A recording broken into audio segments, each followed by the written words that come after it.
देश का सबसे बड़ा सूबा पिछड़ गए आप लोग। अखिलेश ने नक्शा दिखा दिया कि ये नक्शा बदल गया यूपी का, बीजेपी अब पीछे ही रहने वाली है।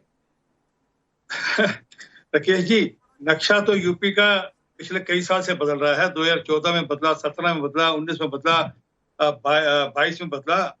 हाँ, इस बार 24 में थोड़ा अलग बदला है। इसको उसकी चिंता होगी। मतलब ये तो राजनीति, मुझे वो दिन याद है 2009 में हम लोग कुल मिलाकर 10 सीटों पर थे और 2014 के अंदर 14 सीटों पर आ गए थे, और सॉरी 71 सीटों पर आ गए थे। और सपा लगभग 23 सीटों पे थी, 5 पे रह गई थी, और कांग्रेस 21 पे थी, 2 पे रह गई थी। तो ये नक्शे बदलते रहते हैं, नक्शों में रंग बदलते रहते हैं, नक्शों नहीं बोलते, रंग बदलते रहते हैं नक्शों में। और इसमें कोई इतनी चिंता वाली बात नहीं है। हम लोग अंतर्विवेचन भी कर रहे हैं और चिंता भी कर रहे हैं भी कैसे उसको ठीक करेंगे, और उसको बिल्कुल ठीक करेंगे। हाँ, इस बार कुछ चीजें इस प्रकार की हुई जिसके कारण से नक्शा, मतलब रंग, नक्शे में रंग बदला है। एक कि इन्होंने जातियों में जिस प्रकार से यूपी को बांटने की कोशिश करी, उसमें कुछ हद तक ये कामयाब हुए। और जिस प्रकार से खास कर ये जो 1 लाख रुपए का वादा, और जो गारंटी कार्ड इन्होंने अपनी तरफ से देकर कोशिश करी कि हम 1 लाख रुपए का गारंटी कार्ड दे रहे हैं आपको। नहीं, और आज लोग सिंह, आप ये मानते हैं कि जातियों वाला कार्ड इनका चल गया, आप उस कार्ड को खेलने से पीछे रह गए, आप ये मानते हैं? इसके पीछे वजह ये है? नहीं, हम वो कार्ड खेलते हैं जो वादा पूरा कर सके। अगर ऐसे गारंटी कार्ड पूरा होता तो हिमाचल में पूरा करते ये लोग, नहीं किया ना पूरा। तेलंगाना में पूरा करते, नहीं कर पाए पूरा। तो पंजाब में पूरा आम आदमी पार्टी करती, नहीं कर पाए। असल में क्या कि कार्ड देना और बात है, उसको पूरा करना अपनी जगह बात है। आज अभी आपने कहा प्रधानमंत्री जी ने किसान सम्मान निधि की अगली किस्त जारी कर दी है। तो दिखता है कि किस प्रकार से काम होता है।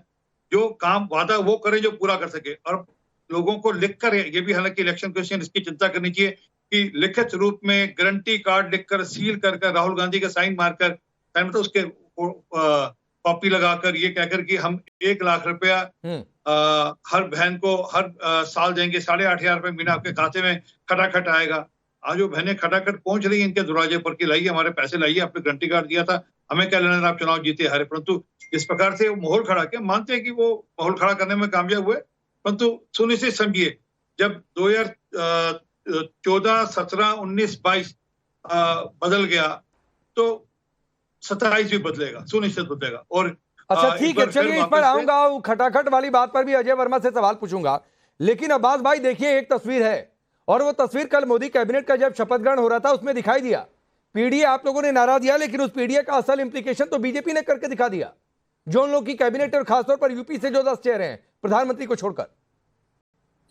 देखिए राकेश भाई, भारतीय जनता पार्टी और खासकर देश के प्रधानमंत्री नरेंद्र मोदी जी के अंदर जरा से भी नैतिकता नहीं बची है। ऐसे समय पे जब भारतीय जनता पार्टी के उप मुख्यमंत्री देवेंद्र फडणवीस, मैं उनका सम्मान करता हूं कि अगर भारतीय जनता पार्टी की सीटें महाराष्ट्र में कम हुई तो उन्होंने इस्तीफे देने की पेशकश करी। यहाँ एक हमारे देश के प्रधानमंत्री जी हैं जो आज इतना मजबूर हैं, सरकार बनाने के लिए इतना ललायित हैं कि जो लोग उनको आतंकवादी कहते थे, जो लोग उनको देश के लोकतंत्र को खत्म करने वाला कहते थे, आज उनके साथ उनको सरकार बनानी पड़ रही है, उनके साथ कैबिनेट साझा करनी पड़ रही है, उनके साथ में उनको कैमरे का फ्रेम भी साझा करना पड़ रहा है। नहीं अब्बास भाई, आप लालायित नहीं है सरकार बनाने के लिए? देखिए हमारा ये मानना है कि जो जनता का मैंडेट था वो बदलाव का था। जनता का मैंडेट कहां से बदलाव का? उनके अलायंस को पूर्ण बहुमत मिला। पूर्ण बहुमत के अलायंस ने अपना नेता प्रधानमंत्री नरेंद्र मोदी को दोबारा चुन लिया। उन्होंने प्रधानमंत्री पद की शपथ ली। अभी भी आप नैतिकता की बातचीत कर रहे हैं। आप कह रहे हैं कि लालायित है। लालायित आप लोग नहीं है, बल्कि इस हद तक नहीं, पूरा गठबंधन आप लोगों का कि कहीं से नीतीश आ जाए, कहीं से नायडू आ जाए कि हम सरकार बना लें। आप कह रहे हैं कि आप लोग लालायित नहीं है, सिर्फ वही लालायित है। देखिए, वो प्रधानमंत्री जी जो 400 पार की बात करते थे, जब उनका 400 पार से 160 सीटें कम होती हैं तो ये नैतिक हार है। तो अब्बास भाई, आप लोग भी 80 में 80 की बात करते थे और कह रहे थे कि 79 तो कहीं नहीं गया, तो 37 पर आ गए। तो ये यूपी में तो ये भी 80 की बात करते थे, 66 से 33 पे आ गए। एग्जैक्टली अब्बास भाई, यही बात मैं कह रहा हूं कि नारे दिए जाते हैं, जरूरी नहीं है कि नारे एग्जैक्टली उसी तरीके से सही उतर जाए। देखिए, हम 12-14 गुना बढ़ गए और ये आधे हो गए, तो ये जनता का मैंडेट समझने वाला है। दूसरी बात सबसे महत्वपूर्ण ये है कि प्रधानमंत्री जी जो 10 लाख से जीतने की बात करते थे, स्वयं बड़ी मुश्किल से 1.5 लाख वोटों से जीत पाए। अयोध्या जैसी सीट पे भगवान राम ने भी इनको आशीर्वाद नहीं दिया, हमको आशीर्वाद दिया। तो मुझे लगता है स्थिति स्पष्ट हो गई। निश्चित रूप से सरकार तो बनी है, कहते थे 400 पार, बन पाई बैसाखी सरकार। आज ये स्थिति है देश के प्रधानमंत्री जी की, भारतीय जनता पार्टी की। सीटें इनकी कम हुई हैं, मैंडेट इनका घटा है, इन्होंने आंकड़े कुछ और बताए, उसके बाद स्थिति कुछ और हुई। आज सवाल सबसे बड़ा ये है कि ये जो बैसाखी सरकार है, ये कितना दूर बैसाखी चल पाएगी और कब तक ये जनता देखना चाहती है, कब तक ये जनता का साथ दे। आरपी सिंह एक जवाब दीजिए, फिर मैं आगे बढ़ता हूं।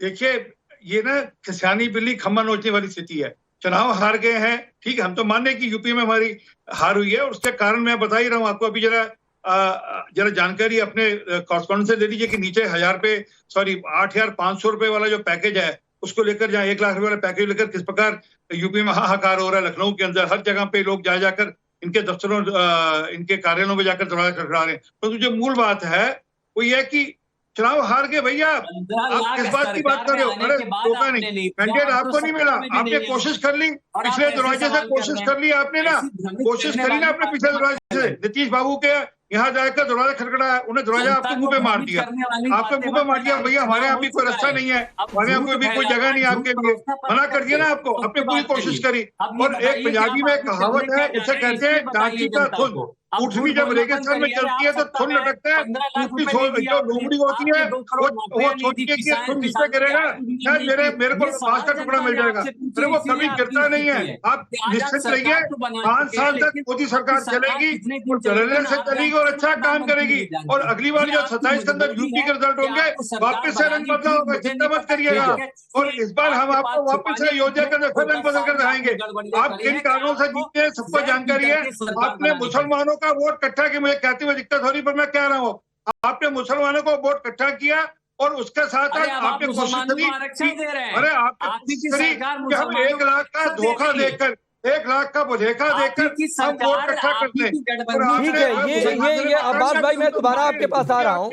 ये 8,500, 1 लाख, ये वाला मुद्दा बार बार आ जाता है। अजय भाई, ये गले की फांस बन गया। ये 8,500, 1 लाख रुपया कहना बार बार। आप बीजेपी का हर दूसरा नेता, हर प्रवक्ता ये कह रहा है कि भाई ये तो बहुत बुरी स्थिति हो गई राहुल गांधी की, कैसे अगले चुनाव में जवाब देंगे, खासतौर पर यूपी में।